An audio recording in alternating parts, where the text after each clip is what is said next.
Good morning, welcome to Zee Telugu debate. నా పేరు సందీప్. ఇక ఒకే రోజు సీఎం రేవంత్ రెడ్డి, మాజీ సీఎం కేసీఆర్ సభలతో ఉత్తర తెలంగాణలో పొలిటికల్ హీట్ పీక్స్ కు చేరింది. మేడిగడ్డ బ్యారేజ్ సందర్శనకు వెళుతున్న సీఎం రేవంత్ రెడ్డి కాటారం మండలం నస్తూర్పల్లిలో నిర్వహించేటువంటి బహిరంగ సభలో పాల్గొంటారు. మరోవైపు ఏడాది తర్వాత మాజీ సీఎం కేసీఆర్ ఇవాళ జగిత్యాల ప్రజా ఆశీర్వాద సభ ద్వారా ప్రజల్లోకి వస్తున్నారు. ఈ సభలో మాజీ మంత్రి జీవన్ రెడ్డి బీఆర్ఎస్ తో చేరుతున్నారు. మేడిగడ్డ బ్యారేజ్ పై సీఎం ఏం చేయబోతున్నారు? కేసీఆర్ సీఎం రేవంత్ ఆరోపణలకు ఎలా కౌంటర్ ఇస్తారు? జగిత్యాల సభ బీఆర్ఎస్ కు పూర్వ వైభవం తెస్తుందా? ఇదే వాటి డిబేట్ లో చర్చిద్దాం. డిబేట్ లో మనతో పాటు పాల్గొంటున్నారు పావని గౌడ్ గారు బీఆర్ఎస్ నుంచి, అదేవిధంగా కుప్పర ప్రసాద్ గారు బీజేపీ నుంచి, కాంగ్రెస్ నుంచి చరణ్ కౌశిక్ గారు. ముందుగా పావని గారు, గుడ్ మార్నింగ్. గుడ్ మార్నింగ్ అండి. Good morning. మొత్తం మీద మళ్ళీ ఏడాది తర్వాత కేసీఆర్ బయటికి రాబోతున్నారు. అంటే దాదాపు ఎలకతుర్తిలో జరిగినటువంటి రజతోత్సవ సభ తర్వాత మళ్ళీ ఎలాంటి ప్లాన్ అమలు చేస్తున్నారు? అంటే గతంలోనే కేసీఆర్ చెప్పారు, నేను మళ్ళీ ప్రజల్లో ఉండబోతున్నానని. అంటే ఇప్పటి నుంచి మళ్ళీ స్టార్ట్ అయిందా, లేకపోతే మళ్ళీ గ్యాప్ ఇచ్చే అవకాశం ఏమైనా ఉందా? ముందుగా జీ తెలుగు ప్రేక్షకులకు మరియు నాతో పాటు ప్యానెల్లో పాల్గొంటున్న వాళ్ళందరికీ నమస్తే అండి. అంటే కేసీఆర్ గారు ఏది చేసినా కూడా వ్యూహాత్మకంగా చేస్తారు. ఆల్రెడీ జనాలు ఏమనుకుంటున్నారు ఏంది అనేసి మనం అందరం చూస్తూనే ఉన్నాం, వింటూనే ఉన్నాం. ప్రతి ఒక్కరు కాంగ్రెస్ పోవాలి, మళ్ళీ కేసీఆర్ రావాలి, కేసీఆర్ వస్తేనే మన బతుకులు బాగుపడతాయి అనే ఉద్దేశంతో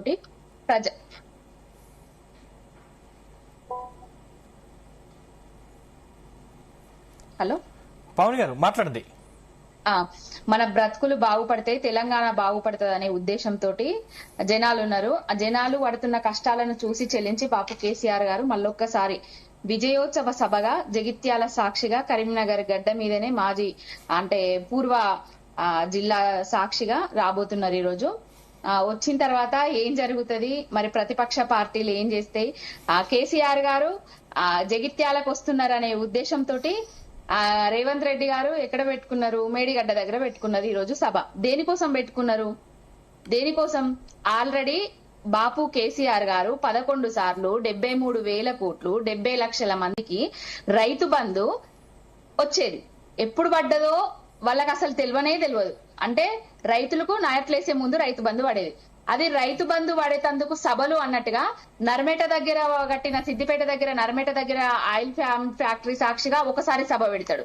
మళ్ళా తర్వాత ఈ రోజు నుస్తూర్పల్లి సాక్షిగా మళ్ళొక్కసారి రైతుల విజయం కోసం, రైతుల కోసము రైతు బంధు వేస్తున్నాం కాబట్టి మళ్ళొక్కసారి సభ పెడుతున్నాం అనేసి ఫోటోలల్లా పేపర్లల్లా ఆడిస్తారు. దేనికోసం అండి సభ?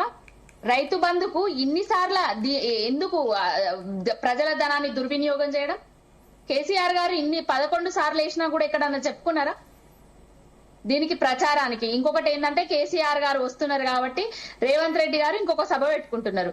ఇన్ని రోజులు మేడిగడ్డ కూలిపోయింది, కుంగిపోయింది, కొట్టుకపోయింది, పనికే అన్నారు కదా, మళ్ళా సందర్శనలు ఎందుకండి? ఆల్రెడీ జనాలను తప్పుదో పట్టించిండ్రు కదా, మళ్ళీ సందర్శనలు దేనికి? ఎల్ఎన్టీ వాళ్ళు మేమే బాగు చేస్తామని చెప్పినా కూడా చేయనీయకుండా ఇన్ని రోజులు జాప్యం చేసి 2.5 సంవత్సరాల నుంచి గుడ్డిగూరాల పళ్ళు తోమిండ్రా అండి కాంగ్రెస్ వాళ్ళు? రైతులు 2.5 ఏండ్ల నుంచి కాంగ్రెస్ వచ్చిన దగ్గర నుంచి నీళ్ల కోసం కానివ్వండి, రైతు బంధు కోసం కానివ్వండి, ఎరువుల కోసం కానివ్వండి ఎంత అవస్థ పడ్డారో తెలియదా? కేసీఆర్ గారి పాలనలో రైతుల పరిస్థితి ఏ విధంగా ఉండే, ఇప్పుడు కాంగ్రెస్ వచ్చిన తర్వాత రైతుల పరిస్థితి ఏ విధంగా మారింది?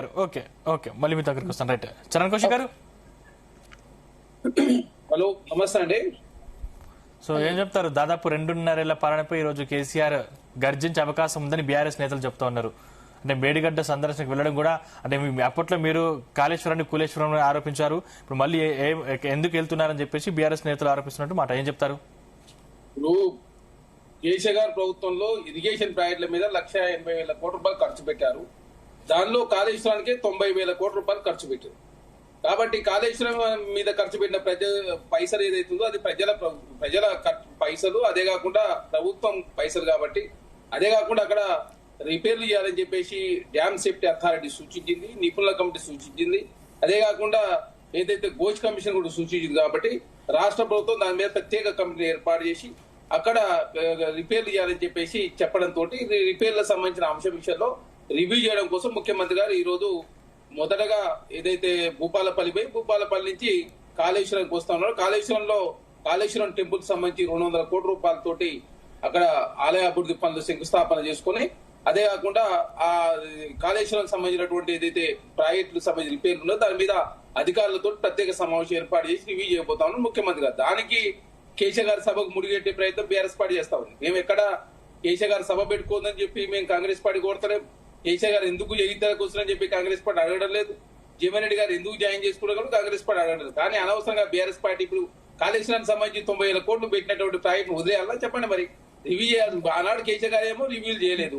రివ్యూలు చేయకుండా డిపిఆర్ లేకుండానే కాళేశ్వరాన్ని నిర్మించారు. ఇప్పుడు పాలమూరు రంగారెడ్డి కూడా 26,000 కోట్ల రూపాయలు ఖర్చు పెట్టారు. దానికి కనీసం డిపిఆర్ కూడా లేని పరిస్థితి మనం చూస్తా ఉన్నాం. అదే కాక సమ్మక్క సారక్ కావచ్చు, సీతారామ ప్రాజెక్ట్ కావచ్చు, కాళేశ్వరం సంబంధించి కూడా పూర్తి స్థాయి డిపిఆర్ ఇప్పటివరకు రాలేదు.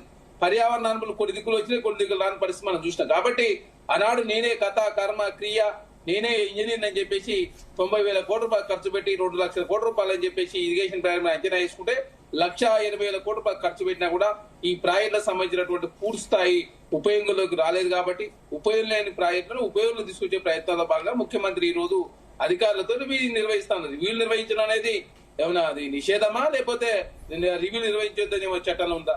కాబట్టి ముఖ్యమంత్రి గారి సదుద్దేశంతో కాళేశ్వరం ప్రాజెక్టు ఉపయోగంలో తీసుకురావాలి. అదే కాకుండా నార్త్ తెలంగాణ కావచ్చు, సౌత్ తెలంగాణకు దారి తీసే ప్రాజెక్టులో భాగంగా దాన్ని రిపేర్ చేసుకునే ప్రయత్నంలో ప్రభుత్వం ముందుకు పోతా ఉంది. దాన్ని బీఆర్ఎస్ పార్టీ జీవన్ రెడ్డి సభ ఉంది కాబట్టి దానికి పోటీగా పెట్టారు. జీవన్ రెడ్డి సభ ఉంది కాబట్టి కాంగ్రెస్ పార్టీతో సభ పెట్టి నిర్వహిస్తారని చెప్పేసి అనవసరంగా తెలంగాణ ప్రజలు తప్పుదారి పడిచే ప్రయత్నం చేస్తా ఉన్నారు. ఇక్కడ కాళేశ్వరం సంబంధించినటువంటి టెంపుల్ కు సంబంధించినటువంటి 200 కోట్ల రూపాయలకు సంబంధించినటువంటి వర్కులకు కూడా అక్కడ అభివృద్ధి పనులకు కూడా శంకుస్థాపన చేయబోతా ఉన్నారు అధికారులు కావచ్చు. అదే కాకుండా ఎవరైతే ఆలయ సిబ్బంది కావచ్చు, ఆలయ అదే విధంగా అర్చకులు ఎవరైతుందో వాళ్ళు నిర్ణయించినటువంటి సమయం ప్రకారం అక్కడ అభివృద్ధి పనులకు శంకుస్థాపన చేయబోతా ఉన్నారు. కాబట్టి దీన్ని బీఆర్ఎస్ పార్టీ కాంగ్రెస్ పార్టీకి ఏదో వాళ్ళ సభకు పోటీగా నిర్వహించే ప్రయత్నం చేస్తారు, ఇష్యూని డైవర్ట్ చేసే ప్రయత్నం చేస్తారు చెప్పే ప్రయత్నం చేస్తా ఉన్నారు. కాంగ్రెస్ పార్టీ రైతాంగానికి ఈ 2.5 సంవత్సరాల్లో ఏం చేసినామో అసెంబ్లీ వేదికగా చర్చ చేద్దామని చెప్పి కాంగ్రెస్ పార్టీ ఆల్రెడీ చెప్పింది. ఎట్లా అంటే తరువు పేరు మీద 7 నుంచి 10 కిలోలు తీసేవాళ్ళు తరగనే ప్రసక్తి లేదు. కొనుగోలు చేస్తే అకౌంట్ లో డిపాజిట్ చేస్తా ఉన్నారు. బోనస్ 500 రూపాయలు రాష్ట్ర ప్రభుత్వం ఇస్తా ఉంది. ఇప్పటికే 21,000 కోట్ల రుణమాఫీ చేసినాం. అదే కాకుండా రైతుల మెషినరీస్ మీద రాష్ట్ర ప్రభుత్వం సబ్సిడీలు ఇస్తా ఉంది. 1,20,000 కోట్ల రూపాయలు రైతు సంక్షేమానికి రాష్ట్ర ప్రభుత్వం ఖర్చు పెట్టింది. అగ్రికల్చర్ కమిషన్ ఏర్పాటు చేసుకున్న తెలంగాణ రాష్ట్రంలో అగ్రికల్చర్ యూనివర్సిటీ ద్వారా అధునాతనమైనటువంటి వస్తున్న మార్పుల ఆధారంగా కొత్త వంగడాలు అదేవిధంగా రైతులకు ట్రైనింగ్ ఇచ్చే కార్యక్రమం కూడా జరుగుతా ఉంది. కాబట్టి కాంగ్రెస్ పార్టీ రైతు సంక్షేమానికి పనిచేసే ప్రయత్నంలో కాంగ్రెస్ ప్రభుత్వం ముందుకు పోతా ఉంది. అదే కాకుండా తెలంగాణ రాష్ట్రంలో ఇరిగేషన్ ప్రాజెక్టులకు సంబంధించి అన్ని ప్రాజెక్టులు పూర్తి చేసే ప్రయత్నంలో భాగంగా ముందుకు పోతూ నారాయణ కొడంగల్ ప్రాజెక్టు కావచ్చు, హైదరాబాద్ గోదావరి ఫస్ట్ ఫేజ్ వచ్చింది, 2వ ఫేజ్ తీసుకొచ్చే ప్రయత్నం కూడా జరుగుతా ఉంది. అదే కాకుండా మిగతా ప్రాజెక్టు పాలమూరు రంగారెడ్డి కావచ్చు, ఎస్ఎల్బీసీ కావచ్చు, నకరగండి కావచ్చు, మిగతా ప్రాజెక్టులను కూడా పూర్తి చేసి తెలంగాణ రాష్ట్రంలో రైతాంగాన్ని పూర్తి స్థాయిలో అదేవిధంగా నీళ్లు ఇచ్చే ప్రయత్నంలో భాగంగా ప్రభుత్వం ముందుకు పోతా ఉంది. కాబట్టి దీన్ని రాజకీయం చేసే ప్రయత్నంలో బీఆర్ఎస్ పార్టీ ముందుకు పోతాం. మేము రాజకీయం చేయడం లేదు. ఖచ్చితంగా కాంగ్రెస్ పార్టీగా రైతు బంధు సంబంధించి ఈ అదేవిధంగా సెకండ్ విడత కూడా రిలీజ్ చేస్తామని చెప్పారు. ఇది భూపాలపల్లిలో రిలీజ్ చేస్తా ఉన్నారు. తర్వాత కాళేశ్వరం సంబంధించిన ప్రాజెక్ట్ కావచ్చు, ప్రసాద్ గారు గుడ్ మార్నింగ్. గుడ్ మార్నింగ్ అండి. సీఎం వర్సెస్ మాజీ సీఎం ఈరోజు 2 పెద్ద సభలు ఉన్నాయి. సో మీరేం చెప్తారు ఈ సభల గురించి? మీకు చరణ్ కౌశిక్ గారికి, పావని గౌడ్ గారికి, అట్నే బీపీవీ వ్యక్తులందరికీ కూడా నమస్కారం. రాష్ట్రంలో మేము మొదటి నుంచి చెప్తూనే ఉన్నాం, ఈ 2 పార్టీలు ఈ రాష్ట్ర ప్రజలకు ద్రోహం చేసినాయి. ఈ 2 పార్టీలు అబద్ధాలన్నీ, ఈ 2 పార్టీలు ప్రజలను వంచినాయి. ప్రజలను మరొకసారి మోసం చేయడం కోసం ఈ 2 పార్టీలు ప్రయత్నం చేస్తున్నాయన్నది మేము స్పష్టంగా తెలంగాణ ప్రజానీకానికి చెప్తున్నాం. అదే మరొకసారి చెప్తా ఉన్నాం. ఓటాపోటీగా మోసపు హామీలు ఇచ్చి ఓటాపోటీగా ప్రజల్ని మరోసారి మభ్యపెట్టేటువంటి కార్యక్రమాన్ని ఈ 2 పార్టీలు కూడా కాంగ్రెస్ పార్టీ, బీఆర్ఎస్ పార్టీ చేపట్టింది. బీఆర్ఎస్ పార్టీ విషయానికి వచ్చినప్పుడు మాకు మాజీ ముఖ్యమంత్రి చంద్రశేఖరరావు గారే మా గజ్వేల్ నియోజకవర్గానికి గౌరవ శాసనసభ్యులు కూడా. వారు గజ్వేల్ నియోజకవర్గ ప్రజల సమస్యల్ని పట్టించుకోవడంలో, గజ్వేల్ నియోజకవర్గ ప్రజలకు సంబంధించినటువంటి అంశాలను మాట్లాడడంలో ఏమాత్రం చొరవ చూపరు. పార్టీ విషయాలు అనేసరికి చాలా ఉత్సాహంగా ఆయన అన్ని కార్యక్రమాలు నిర్వహిస్తాం. అంటే ఆయనకి నియోజకవర్గ ప్రజల అభివృద్ధి, ప్రజల సంక్షేమము, ప్రజల విషయాలన్నిటికంటే ఎక్కువ రాజకీయాల మీద, పార్టీ మీదనే ఆయన ఎక్కువ కాన్సన్ట్రేషన్ పెడుతున్నట్టుగా అనిపిస్తాం. ఏడాది తర్వాత మళ్ళీ బయటకు వస్తున్నాడు, సింహం బయటకు వస్తుందని చెప్పి కేటీఆర్ గారు చెప్పారు. సింహం బయటకు వస్తుంది, సింహం బయటకు వచ్చి ఏం చేస్తుంది? సింహం అహింస, సింహం అహింస కాదు హింస. సింహం బయటకు వచ్చి ఏం చేస్తుంది? మేకల లాంటి అమాయక ప్రజల్ని తింటదా? సింహం ఏం చేస్తుందండి? సింహం సంక్షేమ, సింహం బయటకు వస్తుంది, సింహం ఇట్లాంటి మాటలు. సింహం బయటకు వచ్చి ఏం చేస్తుంది? ఒకటి. రెండోది, ఆయన శాసనసభ్యునిగా ఉన్నారు, గతంలో ముఖ్యమంత్రిగా పనిచేసిండ్రు. ఆయనకు శాసనసభ్యుడి యొక్క విధులు, ప్రజాప్రతినిధి, నియోజకవర్గ ప్రజల సమస్యల గురించి ఒక్క రోజు కూడా, కనీసం ఒక లేఖ కూడా ఆయన ప్రభుత్వానికి ఇప్పటిదాకా రాయదు. కానీ ఏదన్నంటే చాలా వయసు మీద పడ్డది, ఆయన అనారోగ్యంతో ఉన్నాడో లేకపోతే ఇతరత్ర కారణాలు ఏదో ఏదో ఏదో ఒక కారణం చెప్పి ప్రజలను కలవకుండా దూరంగా ఆ ఫామ్ హౌస్ లో ఉంటా ఉన్నారు. ఆయన ఫామ్ హౌస్ పరిసరాలకు కూడా గజ్వేల్ నియోజకవర్గ ప్రజానికి రానిలేదు. సరే, ఇది ఆయన వ్యక్తిగతం, మనం దాని గురించి మాట్లాడాల్సిన అవసరం లేదు. ఒక శాసనసభ్యుడిగా, ఒక ప్రతిపక్ష నాయకుడిగా ఆయన వారికి బాధ్యత లేదా? వారు అసెంబ్లీలో మాట్లాడడానికి వారికి సమయం లేదా? మాట్లాడకూడదా? ఎందుకు మాట్లాడు? ముఖ్యమంత్రి అయితే మాత్రమే అసెంబ్లీకి పోతారా? ఇది కరెక్ట్. గతంలో మీరు పార్లమెంటుకు శాసనసభ్యుడిగా, మన పార్లమెంటు మెంబర్ గా మహబూబ్ నగర్ నుంచి ఉన్నప్పుడు కూడా మహబూబ్ నగర్ పోరు, పార్లమెంటు పోరు. అందుకని అప్పుడు చెప్పినారు ఒకటి కేసీఆర్ గారు, పాలమూరుకు రాదు, పార్లమెంటు పోరు అని చెప్పి. గతంలో కరీంనగర్ ఎంపీగా ఉన్నప్పుడు కూడా కరీంనగర్ ప్రజలను కలపడు, పార్లమెంట్ సరిగా పోరు. మీరు మొత్తంగా విచిత్ర పరిస్థితిని గమనిస్తే తెలంగాణ ఉద్యమం అనేటువంటి ఒక అంశాన్ని అడ్డుపెట్టుకొని, తెలంగాణ ఎమోషనల్ అడ్డుపెట్టుకొని, తెలంగాణ అనేటువంటి భావన ప్రజల్లో ఉన్నదన్న ఒక విషయాన్ని అడ్డుపెట్టుకొని ఇంతకాలం రాజకీయం చేస్తూ వచ్చిండ్రు. అభివృద్ధి అనేటువంటి విషయంలో ఈ రెండు పార్టీలు కూడా ప్రజల్ని పక్కదోవ పట్టిస్తా ఉన్నాయి. నేను ఉదాహరణ కొన్ని చెప్తాను. కాంగ్రెస్ పార్టీ చెప్పింది రైతు బంధు ఇస్తామన్నది, రైతు బంధు ఇస్తామన్నది, కౌలు రైతులకు ఇస్తామని చెప్పింది కదా. కనీసం కౌలు రైతులు లెక్కలన్నా తీసినారు ఇప్పటిదాకా? ఇచ్చిన తర్వాత కౌలు రైతులకు బీఆర్ఎస్ ప్రభుత్వం కేవలం రైతులకే ఇస్తుంది, ధనవంతులకే ఇస్తుంది, 100 ఎకరాల భూములు ఉన్న వాళ్ళకే ఇస్తుంది, మేము కౌలు రైతులకు కూడా మేము ఇస్తామని చెప్పింది. మరి కనీసం ఇప్పటిదాకా కౌలు రైతులు లెక్కలు తీసిండ్రా? కౌలు రైతులను ఏ విధంగా తీయాలంటే ఒక ప్రణాళిక మన రూపొందించిండ్రా అంటే అది లేదు. రెండోది, మహిళలకి ప్రతి నెల 2,500 రూపాయలు ఇస్తామని చెప్తారు. ఎంత మహిళలకు ఇస్తారు? ఎంత ఇస్తారు? కనీసం ఎంతమంది మహిళలు డబ్బు తర్వాత నువ్వు ఆర్థికంగా నువ్వు ఖజానా బలపడ్డాక ఇస్తారేమో, ఆ తర్వాత కనీసం లెక్కలన్నా తీసిండ్రా? ఆ ప్రయత్నం అన్నా చేసిండ్రా? ఆ ప్రయత్నం చేయలేదు. చిన్న విద్యార్థులందరికీ స్కూటీలు ఇస్తామని చెప్పిండ్రు, ఆ ఎలక్ట్రిక్ స్కూటీలు ఉచితంగా ఇస్తామని చెప్పిండ్రు. ఆ ఉచితంగా ఇస్తామనేటువంటి స్కూటీలు ఎంతమందికి ఇవ్వబోతున్నారు? ఎంతమంది అర్హులు? వాళ్ళ నుంచి ఏమైనా అప్లికేషన్లు తీసుకున్నారా? లేకపోతే మీరే గుర్తించిస్తారా? దానికి ఏమైనా ప్రణాళిక చేసిండ్రా అంటే కనీసం ప్రణాళిక వీళ్ళు చేయలేదు. అంటే గత ప్రభుత్వం, గతంలో బీఆర్ఎస్ ప్రభుత్వం ఏ రకమైనటువంటి హామీలు ఇచ్చి ప్రజల్ని తప్పుదోవ పట్టించి 10 సంవత్సరాలు ఆ రాజకీయంగా లబ్ధి పొందిందో, ఈ కాంగ్రెస్ ప్రభుత్వం కూడా మళ్ళీ అదే బాటను నడుస్తా ఉంది. అందుకని నేను ప్రతిసారి చెప్తా ఉంటా, రేవంత్ రెడ్డి గారు, కేసీఆర్ గారు వేరు కాదు, పాలన మారింది. కేసీఆర్ గారు పోయి రేవంత్ రెడ్డి గారు వచ్చింది తప్ప గతంలో ఉన్నటువంటి ప్రజా వంచక, నయవంచక పాలన ఇంకా కొనసాగుతా ఉంది. దయచేసి నేను చెప్పేది ఏంటంటే, రేవంత్ రెడ్డి గారు కానీ కేసీఆర్ కానీ వాస్తవాలు ప్రజలకు చెప్పండి. వాస్తవాలు ప్రజలకు చెప్పడం ద్వారా ప్రజలకు, ఇప్పుడు రేవంత్ రెడ్డి గారు ఏమంటారు, ఖజానా లేదు మేము ఏం నుంచి అన్నట్టు. ఖజానా లేదనే విషయం మీకు తెలిసే కదా. మీకు ఖజానా కొల్లగొట్టిండ్రు, అప్పులు చేసిండ్రు, రాష్ట్రం దివాలా తీసిందని కదా మీరు ప్రజలకు చెప్పి మేము వస్తే చాలా బాగా చేస్తాం, మేము ఆర్థికంగా అభివృద్ధి చేస్తాం, మేము నిధులు చేస్తామని చెప్పి ఇలా కాంగ్రెస్ పార్టీ వచ్చింది. మరి వచ్చిన తర్వాత మనం ఎందుకు చేతులు ఎత్తేసింది అంటే, ఈ ఇరువురు కూడా ఒక రకమైనటువంటి ప్రజల్ని మభ్యపెట్టే ప్రయత్నం చేస్తున్నారు. ఒకటి. తర్వాత జీవన్ రెడ్డి గారు కాంగ్రెస్ పార్టీ నుంచి బీఆర్ఎస్ లో చేస్తున్నారు. వాళ్ళు చేయడం రాజకీయంగా ఏ పార్టీలో ఎవరు చేరినా అభ్యంతరం లేదు, ఎవరైనా ఇటు రావచ్చు, అటు పోవచ్చు, దాంట్లో పెద్ద ఇబ్బంది లేదు. కానీ మరి ఇప్పటిదాకా కాంగ్రెస్ పార్టీ కొంతమంది శాసనసభ్యుల్ని తన పార్టీలో చేర్చుకొని తన వాళ్ళు చెప్పుకోలేనటువంటి పరిస్థితులలో ఉంది. ఇవాళ జగిత్యాల శాసనసభ్యులు కాంగ్రెస్ పార్టీ సమావేశంలో కూర్చుంటారు, కాంగ్రెస్ పార్టీ మంత్రులతో కూర్చుంటారు, కానీ కాంగ్రెస్ పార్టీ కండువా కప్పుకోరు.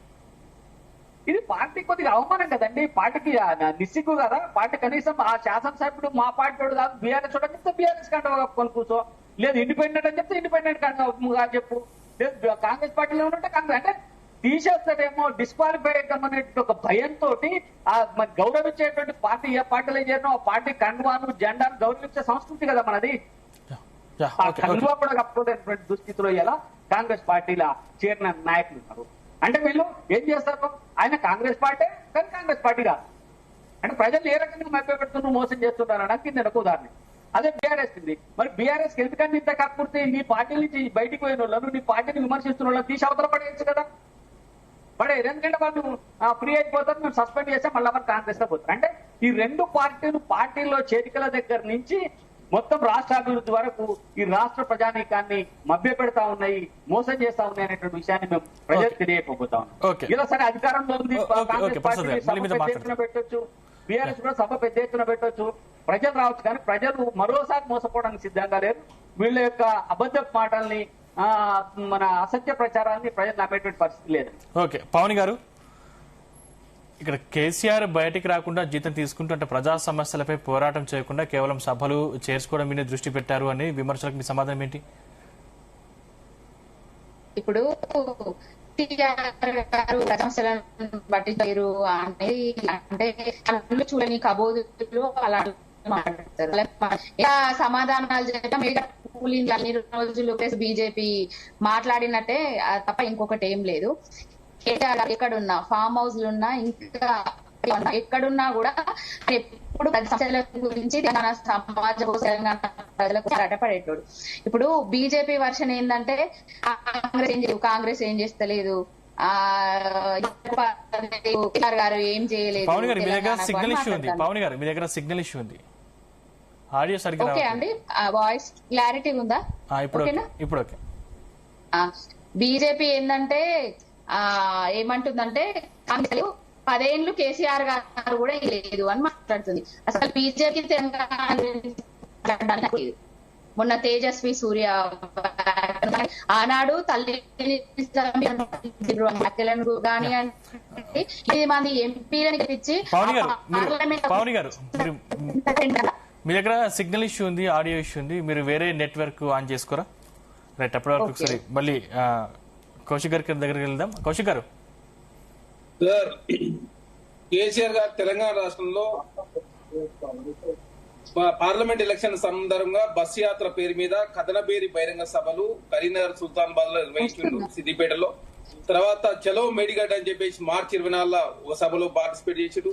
తర్వాత ఫిబ్రవరి 2024 నల్గొండలో బహిరంగ సభలు ఎందుకు కేఆర్ఎంబిని కృష్ణా జలాన్ని కేఆర్ఎం కి అప్పగిస్తున్నారు దాని మీద గర్జిస్తా అని చెప్పి బయటకు వచ్చిండు. తర్వాత ఇప్పుడు జగిత్యాల 4వది. అదే కాకుండా అసెంబ్లీ సంబంధించి కూడా అసెంబ్లీ 2.5 సంవత్సరాలు అవుతాం. కేసీఆర్ గారు వచ్చింది పట్టుమని 3 సార్లు వచ్చారు. ఇప్పటికి 8 సార్లు అసెంబ్లీ సమావేశాలు జరిగింది. దాదాపు 1,50,00,000 పైగా జీతం తీసుకొని ప్రతిపక్ష నాయకుడిగా కాళేశ్వరం సంబంధించి కావచ్చు తెలంగాణ రాష్ట్రంలో చాలా ఇష్యూస్ అని చెప్తున్న కేసీఆర్ గారు ఈ ప్రశ్నల విషయంలో మీరు ప్రభుత్వాన్ని సలహా సూచన అని చెప్పి కాంగ్రెస్ పార్టీ ఎన్నిసార్లు అడిగినా కూడా అసెంబ్లీ రాకుండా, అదే కాకుండా గజ్వేల్ సమస్యలు పడుచుకోకుండా తెలంగాణ రాష్ట్రంలో ప్రజా సమస్యలు ఉన్నాయని చెప్తూనే ఆ సమస్యలు సలహా సూచనలు ఇవ్వండి, మీ పార్టీ సంబంధించిన వైఖరి చెప్పండి అని చెప్తే ఏ సందర్భంలోనూ కేసీఆర్ గారు వచ్చి 5 నిమిషాల మించి అసెంబ్లీలో ఉన్న పరిస్థితే లేదు. కానీ డిప్యూటీ ఫ్లోర్ లీడర్ కావచ్చు, అదే కాకుండా కేటీఆర్ గారు కావచ్చు చాలా సందర్భాల్లో కృష్ణా జిల్లాలో అన్యాయం జరిగింది, గోదావరి జిల్లాలో అన్యాయం జరిగింది అని చెప్పేసి పెద్ద ఎత్తున మాట్లాడుతుంటే కాంగ్రెస్ పార్టీ ఎవరి ఆయనలో అన్యాయం జరిగిందో చర్చిద్దాం రండి అసెంబ్లీ కంటే బీఆర్ఎస్ పార్టీలో ఉన్న కేటీఆర్ గారు, హరీష్ రావు గారు, బీఆర్ఎస్ పార్టీ శాసనసభ్యులు బైకాట్ చేసి అదేవిధంగా వెళ్ళిపోయిన పరిస్థితి కూడా మనం చూసినాం. కాంగ్రెస్ పార్టీ రైతు సమస్యలు కావచ్చు, ఇరిగేషన్ ప్రాజెక్టు కావచ్చు, తెలంగాణ రాష్ట్రంలో కాంగ్రెస్ పార్టీ ఇచ్చిన హామీలు కావచ్చు, నిరుద్యోగ సమస్య కావచ్చు, అప్పులు కావచ్చు. కానీ కాంగ్రెస్ ప్రభుత్వం ఈ 2.5 చరణ్ కౌశిక్ గారు, ఈ కాంగ్రెస్ ప్రభుత్వం ఈ 2.5 ఏళ్లలో దాదాపు పూర్తిగా విఫలమైంది, 6 గ్యారెంటీ అమలు చేయట్లేదు అని దీన్ని ఆసరా చేసుకుని బీఆర్ఎస్ పార్టీ ముందుకెళ్తా ఉంది కదా. సార్ మేము 6 హామీలు అమలు చేసినామా లేదా? మేము చేసిన హామీలు ఏమి? ఇప్పుడు 5 లక్షల రూపాయల ఆరోగ్యశ్రీ 10 లక్షలు అయిందా లేదా తెలంగాణ ప్రజలు తెలుసు. తెలంగాణ రాష్ట్రంలో వైట్ రేషన్ కార్డు ఇచ్చినవా లేదా తెలంగాణ రాష్ట్రంలో ప్రజలు తెలుసు. మేము వచ్చిన తర్వాత 1,00,000 అదేవిధంగా ఏదైతే పెన్షన్లు ఇచ్చినామా లేదా తెలంగాణ ప్రజలు తెలుసు. సన్న బియ్యం 10,000 కోట్ల రూపాయలు ఖర్చు పెడుతున్నామా లేదా తెలంగాణ ప్రజలు తెలుసు. మొన్ననే ఉచిత బస్సు ప్రయాణం 300 కోట్ల మంది మహిళలు ఉచిత ప్రయాణం చేస్తే 10,000 కోట్ల రూపాయలు రాష్ట్ర ప్రభుత్వం ఆర్టీసీకి రియంబర్స్మెంట్ చేసింది. అదే కాకుండా 500 రూపాయల గ్యాస్ సిలిండర్ కావచ్చు, 200 ఇవన్నీ చేసినా కూడా మీరు ఎందుకు జనాల్లోకి వెళ్ళలేకపోతున్నారు? బీఆర్ఎస్ పార్టీ ఏంటంటే అమ్మ బిడ్డతో అడుక్కొని ఎదట వాళ్ళు విషయ ప్రచారం కాంగ్రెస్ పార్టీ మీద చేసినా మాకు వచ్చిన నష్టమే లేదు. మేము సర్పంచ్ ఎలక్షన్ లో అత్యధికంగా 66% సర్పంచ్ స్థానాలు దక్కించుకున్నాం. తర్వాత జరిగేటువంటి మున్సిపల్ ఎలక్షన్ లో కాంగ్రెస్ పార్టీ అత్యధికంగా సీట్లు వచ్చినాయి. జూబ్లీస్ లో బై ఎలక్షన్ లో కాంగ్రెస్ పార్టీ గెలిచింది, కంటోన్మెంట్ లో గెలిచినాం, ఎంపీ ఎలక్షన్ లో గెలిచినాం. 64 స్థానాల నుంచి ఎమ్మెల్యేలు వచ్చిన కాంగ్రెస్ పార్టీ 64 నుంచి 66 అయినాం. తర్వాత 4 ఉన్నట్టు ఎంపీలు 8 అయినాం. అదే కాకుండా తెలంగాణ రాష్ట్రంలో సర్పంచ్లు కావచ్చు, మున్సిపల్ సంబంధించినటువంటి చైర్మన్ కావచ్చు, తెలంగాణ రాష్ట్రంలో కాంగ్రెస్ పార్టీ ఏ ఎలక్షన్ ఇచ్చినా అత్యధికంగా కాంగ్రెస్ పార్టీ ప్రజలు ఆదరిస్తా ఉన్నాం. తెలంగాణ రాష్ట్రంలో ఈ ఆర్థికంగా చితికిపోయేటట్టు ఎవరు చేసిరో చర్చిద్దామని చెప్పినాం. 1,20,000 కోట్ల రూపాయలు ఎవరు కాంట్రాక్టర్లకు జిల్లులు చెల్లించకుండా పోయిరు, సర్పంచ్ నిధులు ఇవ్వకుండా పోయిన వాళ్ళు ఎవరు, మహిళా సంఘాల నిధులు ఇవ్వకుండా పోయిన వాళ్ళు ఎవరు, విద్యార్థుల రియంబర్స్మెంట్ ఇవ్వకుండా పోయిన వాళ్ళు ఎవరు. తెలంగాణ రాష్ట్రంలో ఒకటి కాదు, అదే కాకుండా సివిల్ సప్లై డిపార్ట్మెంట్ కావచ్చు, విద్యుత్ సంస్థలు కావచ్చు, సింగరేణి సంబంధించి కావచ్చు. మొన్ననే చెప్పింది కదా, మొన్ననే కంట్రోలర్ ఆఫ్ ఆడిటర్ జనరల్ చాలా స్పష్టంగా ప్రకటించింది. అదేవిధంగా సింగరేణిలో కావచ్చు, టీజేఐసీలో కావచ్చు, జిహెచ్ఎంసీలో కావచ్చు, అదే కాకుండా తెలంగాణ రాష్ట్రంలో ప్రజాధనాన్ని ఏ విధంగా వృధా అయింది, అదే కార్మికులు రావాల్సిన సెస్లు ఎందుకు వసూలు చేయలేకపోయారో చాలా స్పష్టంగా కంట్రోలర్ ఆఫ్ ఆడిటర్ జనరల్ చాలా స్పష్టంగా ప్రకటించింది. అదే కాకుండా కేంద్ర ప్రభుత్వం కూడా మొన్న ఎకనామిక్ సర్వే చాలా స్పష్టంగా దేశంలో ఏ రాష్ట్రంలో వచ్చే విధంగా తెలంగాణ రాష్ట్రంలో మహిళల కోసం అద్భుతమైన పథకాలు కాంగ్రెస్ ప్రభుత్వం తీసుకొచ్చిందని చెప్పి కేంద్ర ప్రభుత్వం ప్రశంసించింది. 57,000 కోట్ల రూపాయలు వడ్డీ లేని రుణాలు కావచ్చు, ఆర్టీసీలో భాగస్వాములు కావచ్చు, స్కూల్ యూనిఫామ్లు కావచ్చు, అదేవిధంగా సోలార్ విద్యుత్తులు కావచ్చు, పెట్రోల్ బంకులు కావచ్చు, శిల్పరాముల స్టాల్ కావచ్చు, సమ్మక్క సారక్క దగ్గర స్టాల్ కావచ్చు. ఇక్కడ కాంగ్రెస్ పార్టీగా చాలా స్పష్టంగా మనకు సంబంధించి రాష్ట్ర ప్రభుత్వం దేవాలయాలకు సంబంధించి నిధులు కేటాయిస్తుంటే రామచంద్రరావు గారు అంటారు ప్రభుత్వ ఖజాను చెట్ట ఖర్చు పెడతారని చెప్పేసి ఏకంగా సనాతన ధర్మాన్ని, హిందూ ధర్మాన్ని అవమానపరిచంగా హిందువుల ఓట్లు మాత్రం కావాలి, హిందూ దేవాలయాలు మాత్రం డెవలప్మెంట్ జరుగుతుంది భారతీయ జనతా పార్టీ కోరుకుంటుంది. అదే కాకుండా భారతీయ జనతా పార్టీ ఇంత చెప్తుంది, కేంద్రం నుంచి మీరు ఏమైనా నిధులు తీసుకొచ్చారా? 8 మంది ఎంపీలు, 8 మంది ఎమ్మెల్యేలు, 3 ఎమ్మెల్సీలు, 2 రాజ్యసభ, 2 కేంద్ర మంత్రులు ఉండి తెలంగాణకు నిధులు తీసుకొని వచ్చేదానిలో కేంద్ర ప్రభుత్వం విఫలమైంది. తెలంగాణ రాష్ట్రానికి సంబంధించిన ఎంపీలు నిధులు తీసుకురాకపోవడంతో తెలంగాణ రాష్ట్రానికి సంబంధించిన విభజన పరిష్కారం కాలే, తెలంగాణ సంబంధించి ఇంకా చాలా సమస్యలు పరిష్కారం కాకుండా నిధులు తీసుకురాకుండా కాంగ్రెస్ ప్రభుత్వం విమర్శ చేస్తారు. అది తెలంగాణ ప్రజలు అత్యధికంగా తెలంగాణ రాష్ట్ర ఎంపీ గెలిపిస్తే భారతీయ జనతా పార్టీ తెలంగాణ చేసింది శూన్యం. ఒప్పందంలో భాగంగా వచ్చే దాంట్లో ఇంకా మా పైసలు పెండింగ్ ఉన్నాయి, మేము కట్టే పైసలు ఇంకా చాలా తీసుకుపోతూ తెలంగాణ రాష్ట్ర నిధులు తీసుకురాకుండా కాంగ్రెస్ ప్రభుత్వం విమర్శ చేస్తే తెలంగాణ సమాజం అంగీకరించారు. దేశవ్యాప్తంగా కావచ్చు, ప్రపంచవ్యాప్తంగా వస్తున్న మార్పుల ఆధారంగా జాతీయ స్థాయిలో అన్ని రాష్ట్రాలు ఇబ్బంది పడతాం. ఇప్పుడు యూరియా కొరత వచ్చింది, యూరియా కొరత మేం కారణమా?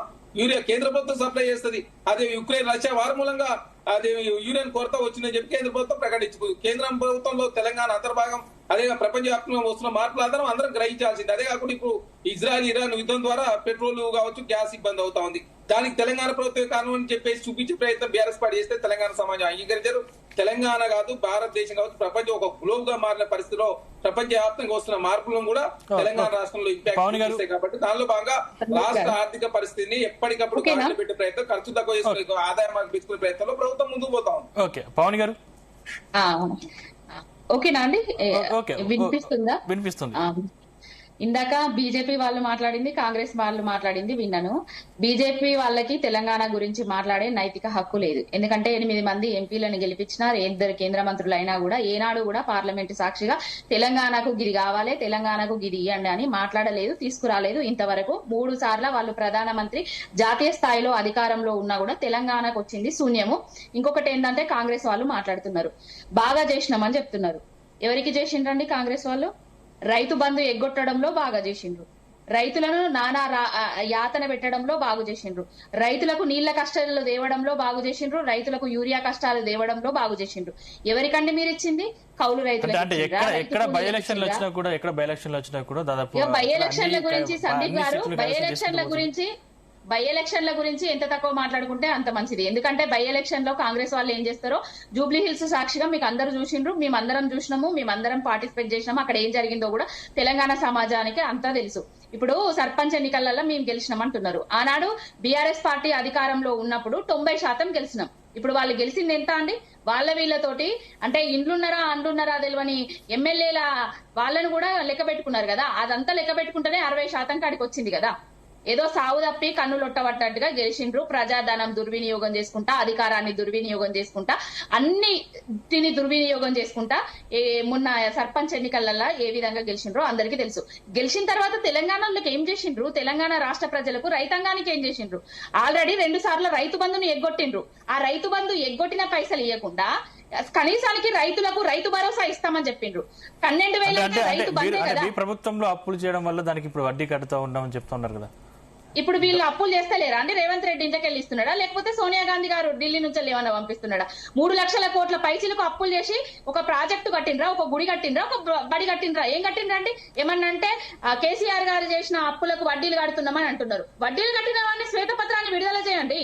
మొన్న అసెంబ్లీ సాక్షిగా చెప్పిండ్రు కదా ఎన్ని వడ్డీలు కడుతున్నారు వీళ్ళు, ఎన్ని డబ్బులు దండుకొని జేబులలో పెట్టుకుంటున్నారని అందరు చూస్తూనే ఉన్నారు కదా. ఇప్పుడు వాళ్ళు సభ పెట్టుకుంటున్నారు అది అది అని మాట్లాడుతున్నారు కదా. జగిత్యాలలో సభ పెట్టుకుంటే రాజకీయం చేస్తున్నది మీరు కదా అండి. సభ పెట్టుకుంటున్నామని తెలిసిన వెంటనే రోడ్లను నవ్విచ్చిండ్రు. సభ పెట్టుకుంటున్నామని ఫ్లెక్సీలు పెట్టుకుంటే నిన్నటికి నిన్న ఫ్లెక్సీలను అధికారంలోకి వచ్చిన తర్వాత అధికారాన్ని దుర్వినియోగం చేస్తూ, ప్రజాధనాన్ని దుర్వినియోగం చేస్తూ 60-70 సార్లు ఢిల్లీకి పోయి నయా పైసా లేకుండా ఇప్పటికీ కూడా తెలంగాణ ప్రజలను మోసం చేస్తున్నది కాంగ్రెస్ పార్టీ. ఎవరికి ఇచ్చిండ్రండి? 2000 4,000 అయిందా పెన్షన్? 2,500 మహిళలకు ఇచ్చిండ్రా? స్కూటీలు ఇచ్చిండ్రా? బండి సంజయ్ సిఎస్ఆర్ నిధుల నుంచి సైకిల్ వంచిండు. ఆ సిఎస్ఆర్ నిధులకు వెళ్ళాలన్నా మీరు వంచే తెలివి లేదు కదా. స్కూటీలను ఏం చేసిండ్రు? తెలంగాణలకు ఏం చేసిండ్రు? ఆడబిడ్డలకు ఏం పావుల వడ్డీలు అంటున్నారు. కేసీఆర్ గారి గవర్నమెంట్ లో పావుల వడ్డీలు వల్లేదా? ఏ ప్రభుత్వంలోనైనా పావుల వడ్డీలు పడ్డాయి. కానీ అధికారంలోకి రావడానికి 1,00,000 కాదు తులం బంగారం ఇస్తా అన్నారు కదా. మరి తులం బంగారం ఇచ్చిండ్రా? మా ముసలమ్మలకు 4,000 పెన్షన్లు వేసి ఇచ్చిండ్రా? మా వికలాంగులకు 6,000 పెన్షన్లు ఏమన్నా చేసి ఇచ్చిండ్రా? లేకపోతే దళితులకు వాళ్ళందరికీ గొర్రెల యాదవులకు వాళ్ళకేమన్నా గొర్రెల పంపిణీ, చేప పిల్లల పంపిణీలు అవన్నీ ఏమన్నా చేస్తున్నారా? చెర్లే ఎండిపోయినాయి నీళ్లు లేక. ఇప్పుడు ఏంటంటే వచ్చేది కరువు కాలం కాబట్టి రైతులు ఉరికి చురికిచ్చి కాంగ్రెస్ వాళ్ళను కొడతారు కాబట్టి ఇప్పటికీ కూడా కాంగ్రెస్ వాళ్ళు ప్రజల దగ్గరికి రావడానికి భయపడుతున్నారు. ఇప్పటికీ కూడా నీళ్లు ఇవ్వకపోతే మమ్మల్ని కొడతారనే ఉద్దేశంతో మేడిగడ్డ బ్యారేజ్ సందర్శన అనేది పెట్టుకున్నారు. ఎన్ని రోజులు రివ్యూలు చేస్తారండి? ఒక 7 బ్లాకులల్లా ఒక బ్లాకుల చిన్న పిల్లర్ గా క్రాక్ వస్తే అది బాంబులు పెట్టిండ్రా ఏం పెట్టిండ్రో అని ప్రజలకు అందరికీ తెలుసు. ఒక పిల్లర్ క్రాక్ వస్తే రిపేర్ చేయడానికి ఇన్ని సంవత్సరాలా?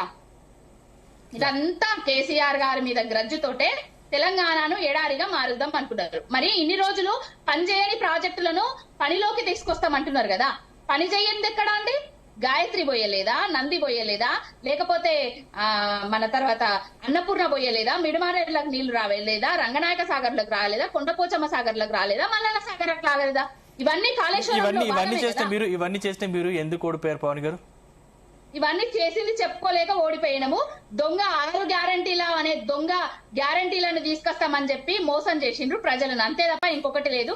మేము ఓడిపోయింది కూడా 1.8% ఓట్ల తేడాతోటే. ఈ 2 పార్టీలు 2 జాతీయ పార్టీలు కలిసి బీఆర్ఎస్ ను ఓడగొట్టినే తప్ప ఇంకొకటి ఏం లేవు. ఓడగొట్టడం వల్ల ప్రజలకు మంచేది చెడేది అనేది తెలిసిపోతుంది. కేసీఆర్ గారు ఉన్నప్పుడు ఏ విధంగా తెలంగాణ ఉండేది, తెలంగాణ రైతన్నలు ఉండేది, తెలంగాణ ఆడబిడ్డలు ఉండేది అందరికీ తెలుసు. ఇప్పుడు కేసీఆర్ గారు గద్దె దిగిన తర్వాత తెలంగాణ పరిస్థితులు ఏ విధంగా మారినాయని కూడా అందరు గమనిస్తూనే ఉన్నారు. ఇక ఎప్పుడు కూడా కాంగ్రెస్ అనేది తెలంగాణలో అధికారంలోకి రాదు అంతే. ఇంకా ఈ పాలన చూసిన తర్వాత వేరే రాష్ట్ర ప్రజలు కూడా కాంగ్రెస్ కు ఓట్లు ఇస్తలేదు. ప్రసాద్ గారు, పావని గౌడ్ గారిని వీడియో చూస్తాను బాగా. ఆమె బాగా చెప్తారు, బాగా నెరేటివ్ బిల్డప్ చేయగలుగుతారు, కానీ వాస్తవాన్ని చేయరు. అది వచ్చింది ప్రాబ్లం ఇక్కడ.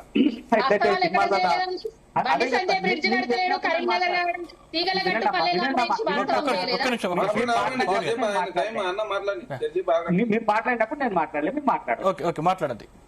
బీజేపీ కాంగ్రెస్ కలిసి బీఆర్ఎస్ ని ఓడగొట్టింది అన్న. ఎంత అనైతికమైనటువంటి మాట అండి.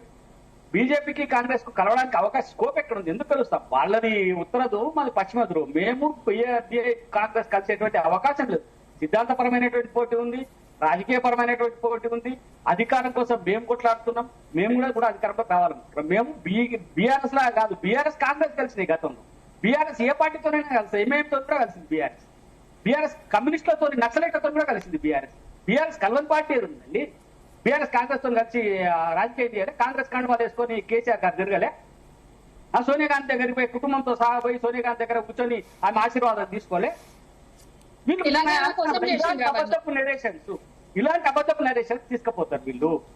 బీజేపీ ఎట్టి పరిస్థితులలో ఎప్పుడు కూడా బీఆర్ఎస్ పార్టీతో కలవలేదు. ఉద్యమ సమయంలో అన్ని పార్టీలతో కలిసినాం. ఉద్యమ సమయంలో మా పక్కకు నక్సలైట్లు కూర్చున్నాం, మేము కూర్చున్నాం. ఉద్యమ సమయంలో అన్ని పార్టీలతో కలిసి ముందుకు పోయినాం. కానీ ప్రసాద్ గారు, బీజేపీ బీఆర్ఎస్ 2 పార్టీలు ఒకటి అని చెప్పి కాంగ్రెస్ పార్టీ బలంగా తీసుకురావడం వల్ల కాంగ్రెస్ పార్టీ అధికారంలోకి వచ్చింది కదా. నేను అదే చెప్తా ఉన్నా. బీజేపీ కాంగ్రెస్ ఒకటని బీఆర్ఎస్ చెప్తుంది, బీఆర్ఎస్ బీజేపీ ఒకటని కాంగ్రెస్ చెప్తా ఉంది. మేమేమంటున్నామంటే మేము ఈ రెండు పార్టీలకు వ్యతిరేకము, మేము ఈ రెండు పార్టీలకు ఎంత సమాన దూరంలో ఉంటాము, సిద్ధాంత పరంగా రాజకీయ పరంగా మాకు ఈ రెండు పార్టీలు వ్యతిరేకమని చెప్పి మేము ప్రజలకు స్పష్టంగా చెప్తా ఉన్నాం. అది ప్రజలకు ఇంకా తెలియజెప్పడానికి ప్రయత్నం చేస్తాం, ప్రజలు అర్థం ఎందుకు చేస్తారు. ఎందుకు ఎందుకు ఈ రిమర్స్? ఎందుకంటే బీజేపీకి ఎందుకు ఈ రిమర్స్ వస్తాయి? అంటే ఏదో ఒక పార్టీతో అలయన్స్ లో ఉంటుందని ఎప్పటి నుంచి రిమర్స్ ఉన్నాయి మీ పార్టీ మీద? ఎందుకున్నాయండి? ఇప్పుడు మేము లేం కదా, మేము మొన్న ఎంపీ ఎన్నికలలో ఒంటరిగా పోటీ చేసినాం, ఎమ్మెల్యే ఎన్నికలలో ఒంటరిగా పోటీ చేసినాం. మేము ఏ పార్టీతో టీడీపీ ఉన్నప్పుడు ఎన్డీఏలో భాగస్వామ్యం కాబట్టి అలయన్స్ లో ఉన్నాం, కానీ మిగతా ఏ పార్టీతో మేము అలయన్స్ లో లేము. మేము ఎప్పుడైనా బీఆర్ఎస్ అలయన్స్ లో పోటీ చేసినామా? ఎప్పుడైనా కాంగ్రెస్ అలయన్స్ లో పోటీ చేసినామా? తో పెట్టుకున్నామా అలయన్స్? సిపిఎం తో పెట్టుకున్నామా? నక్సలైట్లతో పెట్టుకున్నామా? ఎంఐఎం తో పెట్టుకున్నామా? ఈ అన్ని పార్టీలతో అలయన్స్ పెట్టుకుంటే కాంగ్రెస్ బీఆర్ఎస్ పార్టీలు వీళ్ళిద్దరు కలిసి బీజేపీ మీద ఒక బురద చల్లేటువంటి ప్రయత్నం చేస్తా ఉన్నారు. దాన్ని ప్రజలు విశ్వసించేటువంటి అవకాశం లేదు. ఒకటి. రెండో అంశం ఏం చెప్తున్నా అంటే, నిజంగానే బీఆర్ఎస్ పార్టీ ప్రజలకు పూర్తిగా అంత సాయం చేసి అంత పెద్ద ఎత్తున చేస్తే ప్రజలు ఎందుకు తిరస్కరించారు? ఒకటి. రెండోది, ఇందాక పవన్ గారు చెప్పిండ్రు గజల్ నియోజకవర్గ ప్రజలు కేసీఆర్ బాగా పట్టించుకుంటుండ్రు, ప్రజలు ఆ సమస్యలు అన్ని చేస్తున్నారు. శుద్ధ అబద్ధం. కేసీఆర్ గారు కేవలం జీతం తీసుకోవడానికి మాత్రమే పోయి 5 నిమిషాలు సంతకం పెట్టొస్తుంది. ఇంతకంటే అనైతికత ఇంకోటి ఉంటుందండి. మీరు ఒక ప్రతిపక్ష నాయకుడిగా ఉండి, ఒక శాసనసభ్యుడిగా ఉండి, శాసనసభ్యుల ప్రజా సమస్యలను పట్టించుకోకుండా అలా సంతకం పెట్టకపోతే జీతం రాదండి, గుర్తుపెట్టుకోండి. మీరు పోయి అసెంబ్లీలో సంతకం పెట్టకపోతే వేతనం రాదు. ఆ వేతనం కోసం కక్కుర్తి పడిపోయి 5 నిమిషాలకు సంతకం పెట్టి వస్తున్నారండి. ఇదే అండి ప్రతిపక్ష నాయకుడు చేయాల్సింది. సరే, చట్ట ప్రకారంగా అధికార ప్రకారంగా మీకు ఉండొచ్చు, కానీ నైతికత అనేది ఒకటి ఉండదా? ఒక ఉపాధ్యాయుడు స్కూల్కి పోకపోతే 4 రోజులు ఊరుకుంటుందండి ప్రభుత్వం? సస్పెండ్ చేయదా? గతంలో బీఆర్ఎస్ ప్రభుత్వం ఉండగానే ఆ ఊర్లలో మొక్కలు ఎండిపోతున్నాయని చెప్పి, మేకలు వచ్చి మొక్కలు తినిపోయినాయని చెప్పి సర్పంచులను సస్పెండ్ చేసిన ప్రభుత్వం అండి బీఆర్ఎస్ ప్రభుత్వము. మరి మీరు ఒక శాసనసభ్యుడిగా గజ్వెల్ నియోజకవర్గ ప్రజలను పట్టించుకోకపోతే, గజ్వెల్ నియోజకవర్గం ప్రజలతో కలవకపోతే, గజ్వెల్ నియోజకవర్గంలో క్యాంప్ ఆఫీసులు బీఆర్ఎస్ పార్టీ కార్యాలయం చేస్తే ప్రజలు ప్రశ్నించొద్దా? మీకు నైతికత ఉండదా? వేతనం కోసం పోయి సంతకం పెట్టి వేతనం తీసుకుంటారా? ఇదా బీఆర్ఎస్ పార్టీ నైతికత? ఇదా కేసీఆర్ గారి నైతికత? మేమేమంటున్నామంటే, కేసీఆర్ గారు అంటే మాకు గౌరవం. పెద్ద ఆయన రాజకీయాలలో ఉన్నారు, ప్రతిపక్ష నాయకులుగా ఉన్నారు, గౌరవిస్తారు. కానీ మీరు గౌరవించుకోవాలి. పార్టీ అధికార ప్రతినిధిగా గజ్వెల్ నియోజకవర్గ ప్రాంత ఓటర్గా నేను అడుగుతా ఉన్నా, ప్రజా సమస్య అంటే కేసీఆర్ గారు మీకు ఒక వినతి పత్రం ఇస్తామండి, అపాయింట్మెంట్ ఇవ్వండి. అపాయింట్మెంట్ ఇవ్వరు. ఏ ఎమ్మెల్యేలు నడవాలంటే అపాయింట్మెంట్ తీసుకొని పోవాలి. అందరు ఎమ్మెల్యేలు ఊర్లలో పోయి ఇళ్ల ముందర కూర్చొని గ్రామాలలో పోయి తిరుగుతా ఉంటే మా ఎమ్మెల్యే ఎందుకు రానండి? మాకు మా నియోజకవర్గం పైన పక్క ఎమ్మెల్యే పెత్తనం ఎందుకండి? ఇది గజ్వెల్ ప్రజల మనోభావాలు దెబ్బతిట్లా ఉంది. ఏమన్నావు? తెలంగాణ ఆంధ్ర పెత్తనం కాబట్టి ప్రత్యేక తెలంగాణ కావాలని చెప్పి గొడవ చేసినావు కదా. మరి మా గజ్వెల్ నియోజకవర్గం పైన సిద్దిపేట పెత్తనమో, దుబ్బాక పెత్తనమో, సిరిసిల్ల పెత్తనం ఎందుకండి మా నియోజకవర్గం పైన? మా నియోజకవర్గం పైన మా ప్రజల అస్తిత్వం, మా ప్రజల నాయకుడు, మా ప్రజలకు ఉండేటువంటి నాయకుడు మాకు కావద్దని ఉండదా? దీన్ని ప్రశ్నించినాను నేను. ఇంకొక అంశం చెప్తాను. ఇందాక నిధులు రాలేదు అని చెప్పి, మీరు ఎక్కడన్నా ఈ చర్చకు బహిరంగంగా సిద్ధం. మీరు ఏ గ్రామీణ ప్రాంతంలో పోయినా సిమెంట్ రోడ్ వేసింది కేంద్ర నిధులతోటి, పంచాయతీ భవనాలు కట్టింది కేంద్ర నిధులతోటి, మంచినీళ్లు సరఫరా చేస్తుంది కేంద్ర నిధులతోటి. ఇందాక అన్న చెప్పినటువంటి ఆరోగ్య స్త్రీకి సంబంధించిన పథకంలో కేంద్ర పథకం డబ్బులున్నాయి, ఇందిరమ్మ ఇళ్లలో కేంద్ర పథకం డబ్బులున్నాయి, ఉచిత కరెంట్ లో కేంద్ర పథకం డబ్బులున్నాయి. ప్రతి దాంట్లో కేంద్ర పథకం యొక్క డబ్బులు లేనటువంటి స్కీమ్ ఈ రాష్ట్ర ప్రజలు, ఈ రాష్ట్ర ప్రభుత్వం దగ్గర లేనే లేదు. కాకపోతే మసిగుస్మారి అయితే ఇంత సమస్య వచ్చిందంటే కేంద్ర నిధులు రాష్ట్రానికి వస్తాయి కాబట్టి రాష్ట్రం ఇంప్లిమెంటేషన్ అథారిటీలో ఉంటది, ఖర్చు పెట్టేది రాష్ట్రం కాబట్టి వాళ్ళ బొమ్మలు వేసుకుంటా ఉన్నారు. ఇలా రేషన్ బియ్యంలో కేంద్ర ప్రభుత్వ నిధులు లేవా చెప్తా ఉన్నారా? చెప్పట్లేదు కదా. ఏ రాష్ట్ర ప్రభుత్వం అయినా ఎక్కడైనా మేం చేసిందేమో అని చెప్పుకోవడానికి క్రెడిట్ తీసుకోవడానికి ప్రయత్నం చేశారు. దాన్ని ప్రయత్నం చేసుకోండి. కానీ నిధులేమి రాలేదు, మేము రూపాయి ఇస్తే 30 పైసలు వచ్చిందని చెప్పి గతంలో బీఆర్ఎస్ చెప్పినట్టు ఇప్పుడు కాంగ్రెస్ చెప్తా ఉంది. బీఆర్ఎస్ కంటే దేశం పట్ల ప్రేమ లేదు. దేశానికి ఒక సరిహద్దు ఉంటుంది, దానికి ఒక సైన్యం ఉంటుంది. ఆ సైన్యానికి రక్షించాల్సినటువంటి డబ్బులు కూడా మన రాష్ట్రం నుంచి కూడా వాటా పోతుంది అనేటువంటి విషయం ఆ పార్టీకి అవగాహన లేదు కావచ్చు. జాతీయ పార్టీలో ఉన్నారు. 20 సంవత్సరాల ప్రభుత్వాన్ని, 70 సంవత్సరాల ప్రభుత్వాన్ని నడిపించినటువంటి కాంగ్రెస్ పార్టీకి అవగాహన లేదా అండి? రూపాయి పెడితే 50 పైసలు వచ్చినాయి, 30 పైసలు వచ్చినాయి లెక్క చెప్తారు. మిగతా సంబంధించినటువంటి ఎక్కువ పోతాయి. ఇలా ఎయిర్పోర్ట్లు పెట్టడానికి ప్రయత్నం చేస్తా ఉన్నాం, ఆ రైల్వే లైన్లు అభివృద్ధి చేస్తా ఉన్నాం. కోమటిరెడ్డి వెంకటరెడ్డి గారిని అడిగితే చెప్తారు ఎన్ని వేల కిలోమీటర్ల జాతీయ రాజులు మనకు ప్రత్యేకంగా వచ్చినాయని చెప్పి. మరో బహిరంగంగా చెప్పారు మాకు చాలా ఇవన్నీ ఉండగా ప్రజల్ని మసిపూసి మారేడుగా వేసి మభ్యపెట్టే ప్రయత్నం చేస్తా ఉన్నారు. కాబట్టి ఇది సరైనటువంటి విధానం కాదు. భారతీయ జనతా పార్టీ ఎప్పుడైనా ఉన్నట్టుగా చెప్తుంది, ప్రజల్లోకి పోతే విజయాలు కాకపోతే రేపు అధికారంలోకి వస్తాం, ఇంకొక ప్రజలు మెప్పించి ప్రజలు ఎప్పుడు ఆశీర్వదిస్తాం అధికారంలోకి వస్తాం. కానీ అబద్ధాలు చెప్పి అసత్యాలు చెప్పి ప్రజల్ని మభ్యపెట్టి మోసం చేసేటువంటి ప్రయత్నం బీజేపీ చేయదు. ఈ రెండు ప్రయత్నాలు ఈ రెండు పార్టీలు చేస్తున్నాయి. కాబట్టి ప్రజలు ఈసారి ఈ రెండు పార్టీలకు బుద్ధి చెప్పడానికి సిద్ధంగా ఉన్నారని చెప్పి మేము భావిస్తాం. ఓకే, చరణ్ కౌశిక్ గారు. సార్, ఇప్పుడు బీఆర్ఎస్ పార్టీ 1.6% మాత్రమే అసెంబ్లీ ఎలక్షన్ లో తేడా ఉందని చెప్పారు. ఓకే, ఒప్పుకుంటాం మేము. 2024 జరిగిన ఎంపీ ఎలక్షన్ లో 37% ఓటు బ్యాంకు 17% పరిమితమైంది బీఆర్ఎస్ పార్టీ. అవయదానం చేస్తే 9 స్థానాల్లో బీఆర్ఎస్ పార్టీ గుండు 0, 7 స్థానాల్లో డివైడ్ రాలే, ఓన్లీ 2 స్థానాల్లో మాత్రమే సెకండ్ వచ్చిన పరిస్థితి మనం చూసినాం. తర్వాత కంటోన్మెంట్ కోల్పోయారు, జూబ్లీస్ ఎలక్షన్ లో కోల్పోయారు. 90% సర్పంచ్లకు గెలిచిన మీరు 22% పరిమితం అయితే మేము పెరిగినట్టు మాకేం అభ్యంతరం లేదు. అదే కాకుండా మున్సిపల్ ఎలక్షన్ అదే జరిగింది. తర్వాత ఖానాపూర్ మున్సిపల్ లో భారతీయ జనతా పార్టీ చైర్మన్ గా వైస్ చైర్మన్ గా బీఆర్ఎస్ పార్టీ పొత్తు. తర్వాత ఇబ్రహీంపట్నంలో బీఆర్ఎస్ పార్టీ చైర్మన్ గా Bharatiya Janata party vice chairman గా పొత్తు. రఘునందరావు గారు బీఆర్ఎస్ పార్టీ ఓటేశాడు. తర్వాత రాకేష్ రెడ్డి గారు బీఆర్ఎస్ భారతీయ జనతా బాగుంటుందని చెప్పి వారు మాట్లాడితే show cause notice Bharatiya Janata party ఇవ్వలేదు, బీఆర్ఎస్ పార్టీ ఖండించలేదు. గతంలో 9 సంవత్సరాల కాలం పాటు BRS party Bharatiya Janata party అన్ని బిల్లులకు మద్దతు ఇచ్చింది బీఆర్ఎస్ పార్టీ. కాబట్టి పొత్తు ఎవరు పెట్టుకున్నా తెలంగాణ సమాజం గమనిస్తున్నారు. భవిష్యత్తులో ఎవరితో పొత్తు అయితే దేశ ప్రజలకు అర్థమైంది, రాష్ట్ర ప్రజలకు అర్థమైంది. కాబట్టి అనవసరంగా బట్టగాల్చి కాంగ్రెస్ ప్రభుత్వాన్ని కాంగ్రెస్ విమర్శించే ప్రయత్నం వారు చేసి మీరే ఒకటే అమ్ముతా ఉన్న కాంగ్రెస్ పార్టీగా మీరు అంశం మీరే డిసైడ్ చేసుకోండి. చర్చ చేయడానికి ప్రభుత్వం సిద్ధంగా ఉంది.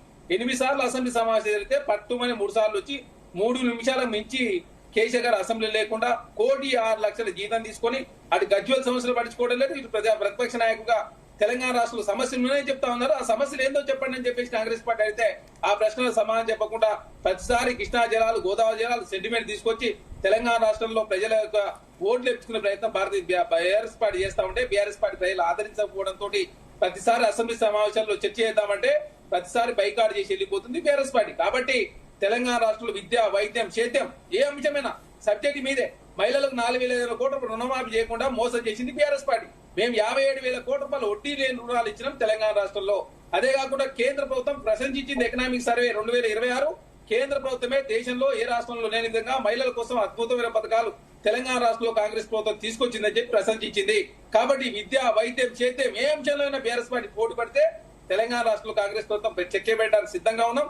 మీ ఆయనలో ఎడ్యుకేషన్ రంగం ఎన్నిసార్లు రివ్యూ అయిందో, అప్పులేందో, ఆస్తులేందో, మీరు చేసిన అప్పులేంది, మేము చేసిన అప్పులేంది, మీ ఇరిగేషన్ రాయలేదు, మా ఇరిగేషన్ రాయలేదు, మీ సంక్షేమ కార్యక్రమాలు, మా సంక్షేమ కార్యక్రమాలు, మీ రుణమాఫీ, మా రుణమాఫీ, కేంద్ర ప్రభుత్వ నిధులు, కేంద్రం 11 సంవత్సరాల్లో తెలంగాణకి ఎన్ని నిధులు తీసుకొచ్చిందో, నరేంద్ర మోడీ గారు అప్పులేందో, తెలంగాణ రాష్ట్రంలో కాంగ్రెస్ ప్రభుత్వం వచ్చిన తర్వాత ఎన్ని అప్పులు చేసిందో అన్నిటి మీద చర్చ చేయడానికి ప్రభుత్వం సిద్ధంగా ఉంది. అసెంబ్లీ రండి అని చెప్పేసి స్వయాన ముఖ్యమంత్రి గారు కోరితే అసెంబ్లీ రాకుండా బీఆర్ఎస్ పార్టీ ఏది మాట్లాడితే అది మహేష్ రెడ్డి గారు తెల్లారి మాట్లాడుతూ ఇల్లు పాలసీలో అవినీతి జరిగిందని, అదేవిధంగా మూసీలో అవినీతి జరిగిందని, అదే కోర్సు నిర్మాణంలో అవినీతి జరిగిందని అంటే కాంగ్రెస్ పార్టీ ఏ మంచి చేసినా కూడా ఓర్చకుండా అదేవిధంగా సలహా సూచనలు ఇవ్వకుండా కాంగ్రెస్ ప్రభుత్వాన్ని బదనాం చేసే ప్రయత్నం BRS party, Bharatiya Janata party చేస్తున్నాయి. కాబట్టి తెలంగాణ రాష్ట్రంలో ప్రజలంతా కూడా కాంగ్రెస్ పార్టీ ఏ ఎలక్షన్ వచ్చినా కూడా కాంగ్రెస్ పార్టీ గెలిపిస్తా ఉన్నారు. ఖచ్చితంగా తెలంగాణ రాష్ట్రంలో భవిష్యత్తులో ఏ ఎలక్షన్ జరిగినా కాంగ్రెస్ పార్టీ గెలవబోతా ఉంది.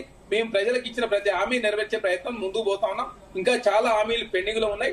రాష్ట్ర ఆర్థిక పరిస్థితి బాలేదు కాబట్టి తెలంగాణ రాష్ట్రంలో 11.5% వడ్డీలు తీసుకొచ్చి తెలంగాణ రాష్ట్రం 7.5% తక్కువ చేసుకుని తెలంగాణ రాష్ట్రంలో కాంగ్రెస్ ప్రభుత్వం ముందుకు పోతూ ఖర్చులు తక్కువ చేసుకుని ఆదాయ మార్గాలు పెంచుకునే ప్రయత్నంలో భాగంగా తెలంగాణ రాష్ట్రంలో కాంగ్రెస్ ప్రభుత్వం ముందుకు పోతుంది. దానిలో భాగంగా కేసీఆర్ గారు చేసిన అప్పులకు వడ్డీ చెల్లించడం కోసం మాత్రమే, ఇన్స్టాల్మెంట్ చెల్లించడం కోసం మాత్రమే తెలంగాణ రాష్ట్రంలో కాంగ్రెస్ ప్రభుత్వం అప్పు చేసింది తప్ప మేము అప్పు చేసి పప్పు కూడా తినలేదు. 2 లక్షల కోట్ల రూపాయలు ఖర్చు పెట్టి అదేవిధంగా భారీ ఇరిగేషన్ రాయల మీద ఎక్కడ కూడా ఎకరా కూడా పారకుండా కూడా కాళేశ్వరం నీళ్ళు అని చెప్పి అత్యంత ప్రచారం చేసుకుంది. మీరు సమైక్య రాష్ట్రంలో 18 లక్షల మోటార్ పంప్ సెట్లు ఉంటే తెలంగాణ రాష్ట్రం ఏర్పడిన తర్వాత అది 25 లక్షల మోటార్ పంప్ సెట్లు అయిన మాట వాస్తవం. దాని ద్వారా అదేవిధంగా వరి సాగు పెరిగిన మాట వాస్తవం. అదే కాకుండా వర్షాభావం కావచ్చు, ఈ 2 కారణాల వల్ల తెలంగాణ రాష్ట్రం వరి సాగు పెరిగిందంటే మేంకంటే కాళేశ్వరం అని చెప్పేసి ప్రత్యేక ప్రచారం చేసుకుని 2018 రెండోసారి అధికారంలోకి వచ్చి తెలంగాణ రాష్ట్రం ఏం జరిగిందో తెలంగాణ ప్రజలు చూసిరు. ఇప్పుడు మేడిగడ్డ, అన్నారం, సుందిలా 3 ప్రాజెక్టులు పనిచేయకుండా కూడా తెలంగాణ రాష్ట్రంలో వరి సాగు పెరిగింది. మరి ఎట్లా పెరిగిందంటే దాని సమాధానం బీఆర్ఎస్ పార్టీ చెప్పదు. అదే కాకుండా అదే తెలంగాణ రాష్ట్రం 3 ప్రాజెక్టులు పనిచేయకుండా కూడా ప్రతి సంవత్సరం ₹1,00,00,000 కేంద్ర ప్రభుత్వం ఇన్స్టాల్మెంట్ల రూపంలో ఇప్పటికే 30,000 కోట్ల రూపాయలు రాష్ట్ర ప్రభుత్వం చెల్లించింది. ఈ చెల్లించడం కోసం మాత్రం రాష్ట్ర ప్రభుత్వం అప్పులు చేస్తుంటే కాంగ్రెస్ ప్రభుత్వం అప్పులు చేసింది. యంగ్ ఇండియా ఇంటిగ్రేటెడ్ స్కూల్ 100 ప్రారంభమై ఒకసారి చెక్ చేసుకోండి. అదేవిధంగా చివరి దశ చేరుకునే వర్కులను కూడా 200 కోట్ల రూపాయలతో 25 ఎకరాల్లో యంగ్ ఇండియా ఇంటిగ్రేటెడ్ స్కూల్ అదే కాకుండా ఇందిరా మిల్లు ప్రతి ఊరు పోతే 3,500 ప్రతి నియోజకవర్గాన్ని ఇందిరా మిల్లు ఇచ్చినాం. మీరు ఇచ్చింది డబుల్ బెడ్రూమ్ 70,000 మాత్రమే. 14 లక్షలు పొడుగులు వస్తారని ఎక్కడ మంచిరో తెలంగాణ సమాజం చూసిరు. కాబట్టి బీఆర్ఎస్ పార్టీ కాంగ్రెస్ పార్టీని అదే సోషల్ మీడియా వేదిక కావచ్చు, నమస్తే తెలంగాణ న్యూస్, తెలుగు స్క్రైబ్, హరీష్ రావు, కేటీఆర్ గారు మాట్లాడు కాదు. రాష్ట్ర ప్రజలు నిండు దేవాలయం లాంటి అసెంబ్లీ ఉండాలని ప్రజలు కోరిరు కాబట్టి అసెంబ్లీ వేదికగా చర్చ చేద్దాం రండి. అసెంబ్లీ వేదికగా చర్చ చేయడానికి రాకుండా ప్రతిపక్ష నాయకుడేమో పామోదులు ఉంటాడు, హరీష్ రావు గారు, కేటీఆర్ గారు ఏమో పట్టగాల్చి మీదేసి కాంగ్రెస్ ప్రభుత్వం విమర్శలు చేస్తూ బైకాట్ చేసి వెళ్ళిపోయే ప్రయత్నం వారు చేస్తా ఉన్నారు. కాబట్టి కృష్ణా జిల్లాలో ఆనాడే జరిగింది. మా పిల్లలు చూసుకుంటారు కేటీఆర్ గారు, హరీష్ రావు గారు, నేనెందుకే అసెంబ్లీకి వచ్చేది కేసీఆర్ గారు మాట్లాడారు. మరి పిల్లలను అసెంబ్లీలో చర్చలో భాగస్వాములు అవుతారని చూస్తే కృష్ణా జిల్లాలో పోతిరెడ్డిపాడు బొక్కవరాయలను పెరిగిందో, పట్టిసీమ ఏందో, అదే చంద్రబాబు నాయుడు గారు ఎవరు ప్రసంగించిరో, రోజు ఇంటికి పోయి రాయలసీమ రత్నాల సీమ చేసుకొని చెప్పింది ఎవరో, ఈ అన్నింటి మీద చర్చ రండి కేసీఆర్ గారు అంటే కేసీఆర్ గారు రారు. డిప్యూటీ ఫ్లోర్ హరీష్ రావు గారు, కేటీఆర్ గారు సభను బైకాట్ చేసి కౌన్సిల్ బైకాట్ వెళ్ళిపోయిన పరిస్థితి మనం చూసినాం. కాబట్టి కాంగ్రెస్ పార్టీ ప్రజా ప్రభుత్వం, మేము పారిపోవడానికి సిద్ధంగా లేం. ప్రజా సమస్యల మీద ఎప్పటికైనా ప్రతిపక్షాలు ఇచ్చిన సూచనలు కావచ్చు, సలహాలు తీసుకుంటూనే చాలా హుందాగా తెలంగాణ రాష్ట్రంలో అసెంబ్లీ సమావేశాలు కాంగ్రెస్ ప్రభుత్వం నిర్వహిస్తా ఉంది.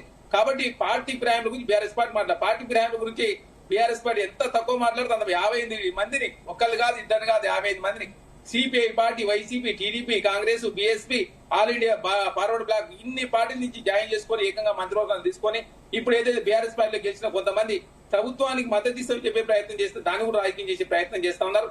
1983లోనే పార్టీ ఫిరాయింపులో పాల్పడ్డ వాళ్ళు ఇప్పుడు కాంగ్రెస్ ప్రభుత్వం మాట్లాడే ప్రయత్నం వారు చేస్తాం. కాబట్టి తెలంగాణ సమాజం గమనిస్తుంది. ఖచ్చితంగా తెలంగాణ రాష్ట్రంలో ప్రతి ఇచ్చిన హామీ నెరవేర్చే ప్రయత్నంలో ప్రభుత్వం ఖచ్చితంగా ముందుకు పోతాం. ఖచ్చితంగా ప్రజలకు సమాధానం చెప్పే ప్రయత్నం కాంగ్రెస్ పార్టీ ముందే ఉంటుంది. రైట్, పవన్ గారు ప్లీజ్ కంక్లూడ్. ఎంత అలవోకగా అబద్ధాలు చెప్పడం నేర్చుకోవాలనేది కాంగ్రెస్ వాళ్ళ నుంచి నేర్చుకోవచ్చు.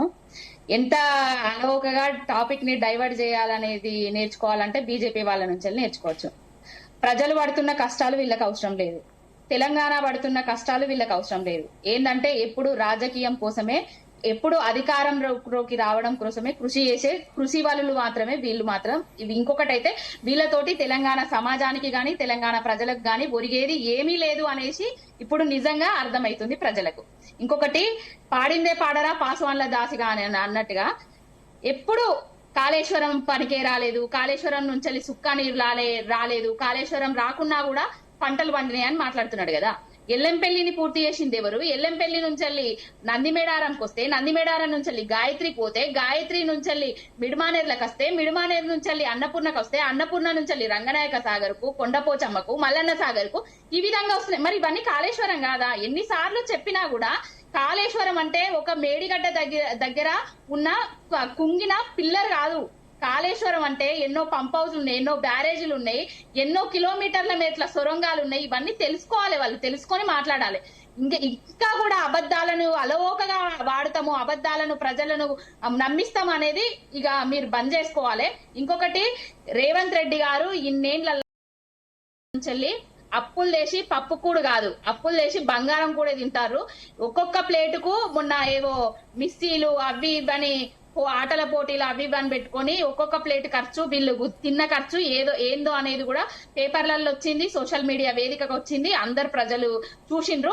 ఇంకొకటి, సమ్మక్క సారక్క బ్యారేజ్ అంటున్నారు కదా, ఇక సమ్మక్క సారక్క బ్యారేజ్ దగ్గరికి రిబ్బన్ కత్తెర పట్టుకొని పోతారు. ఆల్రెడీ మొత్తం ఆ ప్రాజెక్టును 99% పూర్తి చేసి నీళ్లు రావడానికే సిద్ధంగా ఉన్నది. అక్కడికి ఒక రిబ్బన్ కత్తెర పట్టుకొని పోయి కత్తిరించి ఇక నేనే జాతికి అంకితం చేస్తా, తెలంగాణ సమాజానికి అంకితం చేస్తా అని యాక్టింగ్లు చేస్తారు తప్ప ఇంకొకటి లేదు.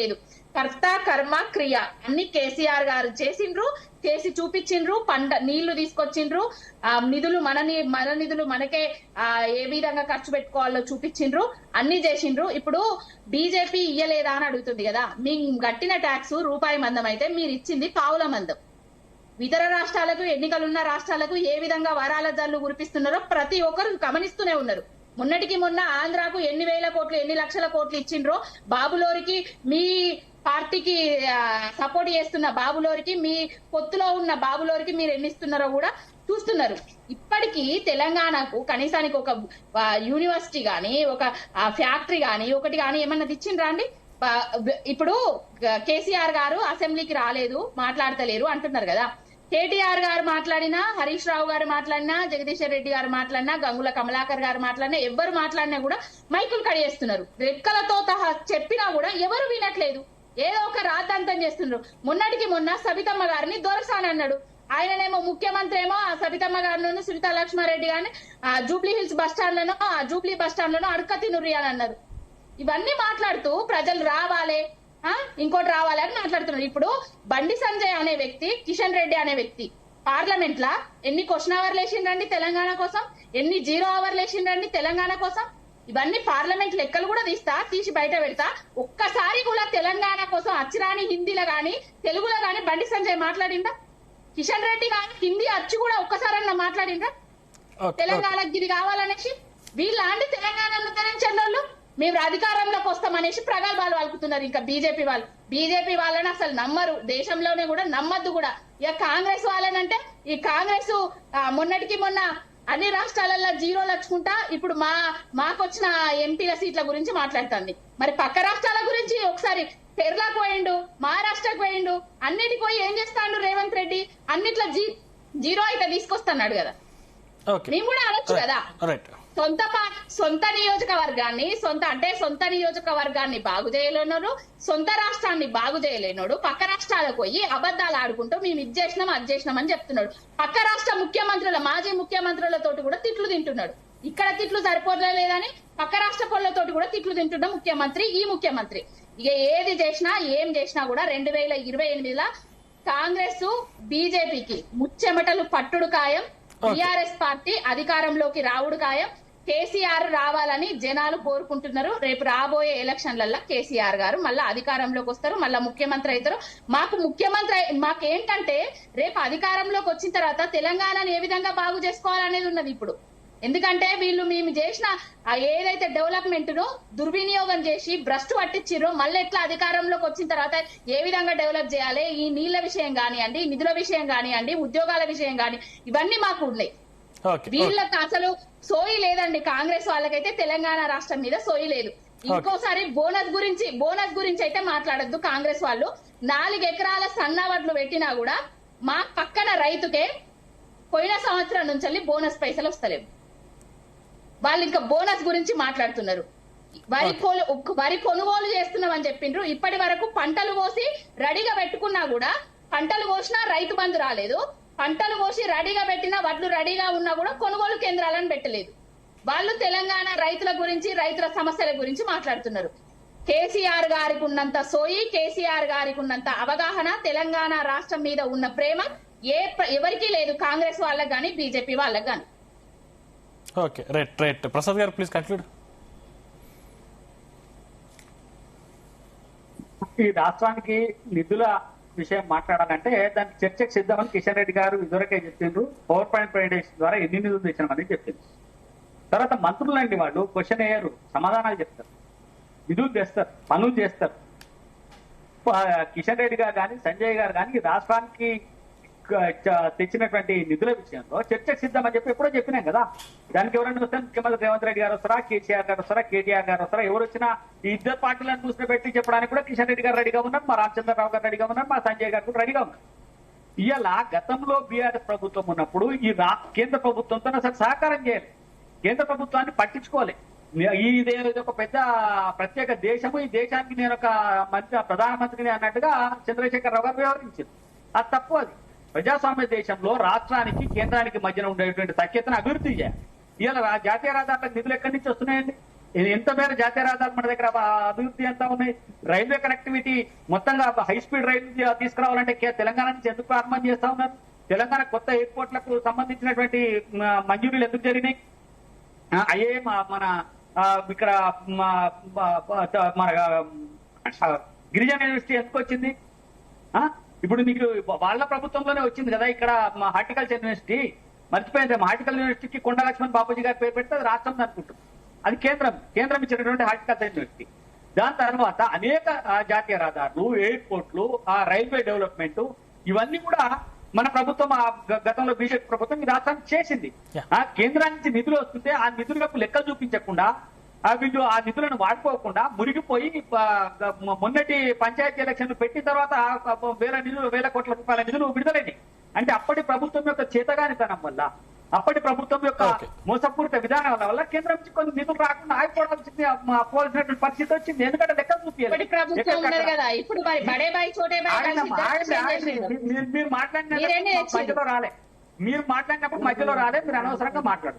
మీరు మాట్లాడినప్పుడు మూర్ఖున్నాం, మేము మాట్లాడినప్పుడు మీరు మూర్ఖుకోవాలి. ఓకే మాట్లాడు. మీరు ఏ పద్ధతి అన్ని అబద్ధాలు మాట్లాడితే ఊరుకోరు కదా అండి, ఎన్ని అబద్ధాలు మాట్లాడితే ఊరుకోరు కదా. టీఆర్ఎస్ పార్టీ కంటే అబద్ధాలు కరీంనగర్కి మాట్లాడేటోళ్ళు ఒక్క నిమిషం పవన్ గారు పావని గౌడ్ గారు, మీరు ఆగండి, మీరు ఆపండి, దయచేసి. యా, మాట్లాడండి ప్రసాద్ గారు. ఎందుకంటే మీరు మాట్లాడినప్పుడు నేను మధ్యలోకి రాలే, మీరు అనవసరంగా అబద్ధాలు చెప్పి నేను చెప్తా ఉన్నా కదా, అదే మొత్తం అబద్ధాలు చెప్పడం, సోషల్ మీడియాను వాడడం, ప్రజల్ని మభ్య పెట్టడం, ఇది బీఆర్ఎస్ తప్ప ఇంకోటి కాదు. ఓకే అసలు ఏం మాట్లాడుతున్నారు? నేను ఒక సోషల్ మీడియా మీరు కూడా వాడుకోండి, మీకు తీసుకొచ్చినామని చెప్పండి, మేము మీకు వాస్తవాలు తీసుకొచ్చినామని చెప్పండి, మేము వాస్తవాలు వాస్తవాలు చెప్తాం, మీరు అబద్ధాలు చెప్పండి. చెప్పండి. సోషల్ మీడియా మీ అంత ఓకే. బాగా ఎవరు మాట్లాడారు? సోనియా గాంధీ మీద, రాహుల్ గాంధీ మీద తప్పుడు ప్రచారాలు చేయడంలో మీ అంత బాగా ఎవరు మాట్లాడారు? ఖచ్చితంగా చెప్తాము, వాస్తవాలు మతాల ఖచ్చితంగా గురించి, చెప్తాము. కులాల గురించి ఇవాళ నేను మీ అంత అడిగినటువంటి సోషల్ ప్రశ్న, మీడియా ఓకే, ఎవరు ఓకే, మాట్లాడారు? అడిగినటువంటి ప్రశ్న, ఇవాళ నేను అడిగినటువంటి ప్రశ్న, కేసీఆర్ గారు అసెంబ్లీకి ఎందుకు రాదు? మనం జీ తెలుగు చర్చలే ఉన్నాం కదా, ఏమబద్ధం ఆడినా? ఒక్క నిమిషం పవన్ గారు ఆమె మ్యూట్ చేసిన పవన్ గారు ఒక్క నిమిషం ప్లీజ్ పవన్ గారు ఒక్క నిమిషం యా కేసీఆర్ గారు అసెంబ్లీకి రాలేదు అంటే, కేసీఆర్ గారు అసెంబ్లీకి ఎందుకు రాలేదు అంటే కేటీఆర్ గారిని దిక్కిండ్రు వాళ్ళు. కేటీఆర్ గారు అసెంబ్లీకి రారా? పవన్ గారు ఒక్క నిమిషం దయచేసి. దేవగౌడ గారు 90 సంవత్సరాల వయసులో కూడా బండి మాజీ సంజయ్ ప్రధాని చెప్తారు. దేవగౌడ గారు పార్లమెంట్ పోయి మాట్లాడుతుండ్రండి. ఓకే, ఓకే, ఎక్కడి ఓకే. నుంచి? కర్ణాటక నుంచి. ఇక్కడ 60 కిలోమీటర్ల దూరంలో ఉన్న ఇంకా అసెంబ్లీకి పట్టుకోండి, ఎందుకు కేసీఆర్ గారు పార్లమెంట్ అసెంబ్లీకి ఎందుకు వస్తారు? వస్తారు? ఇదే మాట్లాడండి. గజ్వేల్ ప్రజల యొక్క కేసీఆర్ గారు బాత్రూమ్ లో వేరు, కేసీఆర్ గారు ఓకే ప్రసాద్ గారు గవే ఓకే మాట్లాడండి. మనకు సమయం మించిపోయింది. ప్రజల ఓకే సమస్యల ఓకే మీరే గురించి, మాట్లాడారు. ప్రజల ఓకే పవన్ గారు మనకు సమయం లేదు. పవన్ గారు దానికి మాత్రమే మాట్లాడుతున్నారు. మీరు టాపిక్ డైవర్ట్ చేయడానికి మాత్రమే మాట్లాడుతున్నారు. Okay, okay. బడే బాయ్, చోటే పవన్ గారు, బాయ్ ఒక్క నిమిషం. సంబంధాన్ని మళ్ళొకసారి నిరూపించుకుంటున్నారు. అప్పుడు మీ కేసీఆర్ గజ్వేల్ తండ్రి, గజ్వేల్ ఓకే రైట్ మనకు సమయం లేదు. రైట్ ఓకే పవన్ గారు మనకు సమయం లేదు. ప్రసాద్ గారు సమయం లేదు. పవన్ గారు సమయం లేదు. మీకు తెలవలేదేమో, కేసీఆర్ గారు కూడా గజ్వేల్ మోదీ గారిని పిలిచి మోదీ గారు గొప్ప నాయకుడు చేయడం కేసీఆర్ గారు అర్థం కాదు. అరే మాట్లాడుతున్నారు ఎవరు నువ్వు మాట్లాడుతుంటే ఓకే కాంట్రవర్సీ వద్దు. మనకు సమయం లేదు. Okay right thank you Pavan గారు చరణ్ కౌశిక్ గారు. ఓకే పవన్ గారు ఒక్క నిమిషం ఆగండి. పవన్ గారు తెలంగాణ రాష్ట్ర ప్రజలకు అబద్ధాలు చెప్తూ ఊరుకుంటారు. ఓకే మనకు సమయం మించిపోయింది. రైట్ సమయం లేదు. రైట్ థ్యాంక్ యూ ప్రసాద్ గారు, పవన్ గౌడ్ గారు, అదేవిధంగా చరణ్ కౌశిక్ గారు. థ్యాంక్స్ అండి. చర్చలో మాతో పాటు పాల్గొన్నందుకు ధన్యవాదాలు. మొత్తం మీద ఇవి ఈ రోజు డిబేట్ లోని అంశాలు. చూస్తూనే ఉండండి జీ తెలుగు న్యూస్, నిజం నిక్కచ్చిగా.